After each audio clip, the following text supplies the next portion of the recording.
ମାଆ ଓ ପୁଅର ସମ୍ପର୍କ ଏମିତିକା ଗୋଟିଏ ସମ୍ପର୍କ, ସବୁ ସମ୍ପର୍କଠୁ ମାଆ ଓ ପୁଅର ସମ୍ପର୍କ ସବୁଠୁ ଶ୍ରେଷ୍ଠ। ମାଆ ଓ ପୁଅ ମଧ୍ୟରେ ସ୍ନେହ, ଶ୍ରଦ୍ଧା, ଭଲ ପାଇବା ରହିବା ଦରକାର। ଏକରେ ମାଆ ପୁଅକୁ ବିଶ୍ୱାସ ଓ ଭରସା ଦେବେ ଯେମିତି ପୁଅ ମାଆକୁ ସତ କଥା କହିପାରିବ। ଦୁଇରେ ପୁଅ ମାଆକୁ ସମ୍ମାନ ଦେବ ଓ ମାଆ ପୁଅର ମତକୁ ମୂଲ୍ୟ ଦେବ। ମାଆ ସ୍ନେହ ସହ ଶିକ୍ଷା ଦେବେ, ପୁଅ ସେହି ଶିକ୍ଷାକୁ ଜୀବନରେ ଆଣିବ। 4. ପୁଅକୁ ନିଜେ ନିଷ୍ପତ୍ତି ନେବାର ସୁଯୋଗ ଓ ମାଆର ଆଶୀର୍ବାଦ ସହ ଦାୟିତ୍ୱ ଦେବା।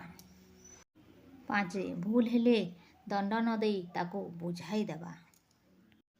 ଆଗକୁ ଏମିତିକା ଭିଡ଼ିଓ ଦେଖିବା ପାଇଁ ଆମ ଚ୍ୟାନେଲକୁ ଲାଇକ୍, ସେୟାର, ସବସ୍କ୍ରାଇବ୍ ନିଶ୍ଚୟ କରନ୍ତୁ। ଆଜି ପାଇଁ ରହୁଛୁ, ନମସ୍କାର।